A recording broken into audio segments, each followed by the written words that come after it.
Chicken curry ఎలా చేయాలో చూద్దాం రండి. అంటే నేను పల్లెటూరు స్టైల్లో చేస్తాను. మసాలాలు ఏవి వేయకుండా టేస్టీగా, ఈజీగా ఎవరైనా చేసుకునే విధంగా చేద్దాం రండి. దాంట్లో కావాల్సిన ఉల్లిగడ్డలు ఒక పెద్ద సైజ్ అంతా, అంటే గ్రేవీ కోసము. పచ్చిమిరపకాయలు, కరివేపాకు, కొత్తిమీర అండ్ పుదీనా ఇవన్నీ ఒలుచుకొని పక్కన పెట్టుకోవాలి.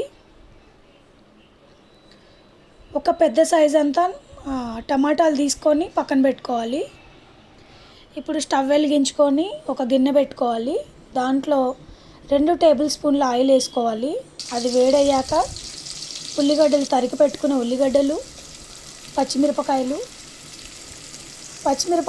ఉల్లిగడ్డలు మంచిగా బ్రౌన్ కలర్ రావాలి అన్నమాట. దాంట్లో కొంచెం కరివేపాకు,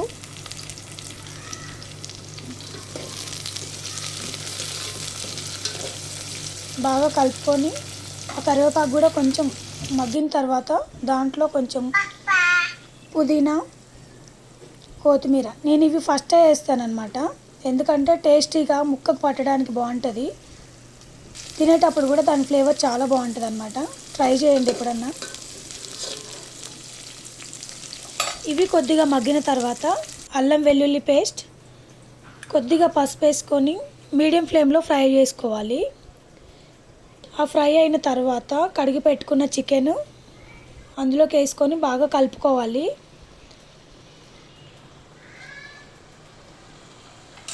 కలుపుకున్న తర్వాత ఒక 5 నిమిషాల పాటు బాగా ఉడికించుకోవాలన్నమాట.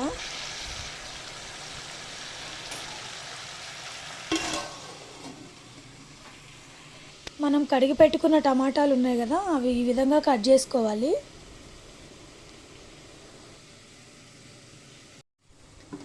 ఫైవ్ మినిట్స్ తర్వాత తీసి మళ్ళీ ఒకసారి కలుపుకోవాలి. ఇది మధ్యలో కలుపుతూ ఉండాలన్నమాట, ఎందుకంటే కింద మాడిపోకుండా.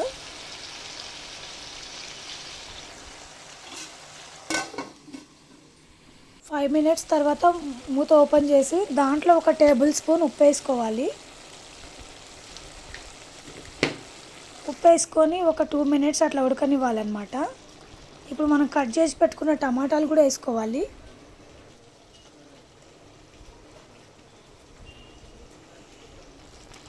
టమాటా వేసుకొని బాగా కలుపుకోవాలన్నమాట. కలుపుకొని ఒక 5 మినిట్స్ అట్లా ఉడకనివ్వాలి, టమాటా మగ్గేంత వరకు. చూసారా, టమాటా మగ్గింది. దాంట్లోకి ఇప్పుడు మనం కారం వేసుకోవాలి. 3 టేబుల్ స్పూన్ కారము, అంటే మీ టేస్ట్, మీరు ఎంత కారం తింటే అంత వేసుకోండి. నేనైతే 3 టేబుల్ స్పూన్ వేస్తున్నా.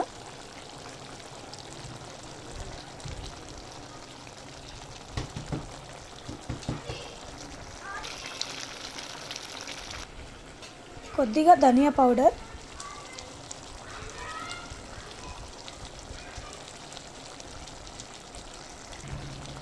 కొద్దిగా కస్తూరి మేతి, చికెన్ మసాలా,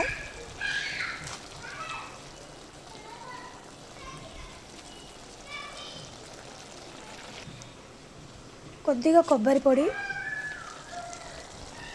పొడి ఎందుకంటే మనకి గ్రేవీలా కావడానికి అన్నమాట. కొద్దిగా కొంచెం వాటర్ వేసుకోండి. అంటే మీకు గ్రేవీ ఎక్కువ కావాలనుకుంటే వాటర్ ఎక్కువ వేసుకోండి. నేనైతే చపాతీలోకి, అన్నంలోకి బాగుంటుందని నేను కొంచెం గ్రేవీ చేసుకుంటున్నా.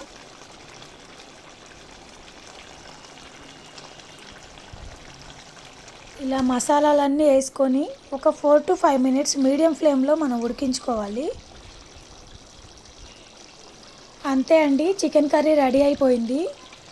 ఇప్పుడు ఈ కర్రీని వేడి రైస్లో కానీ చపాతీలో కానీ తీసుకొని తింటే చాలా బాగుంటుందండి. ట్రై చేయండి, నచ్చితే లైక్ చేయండి. Thank you for watching.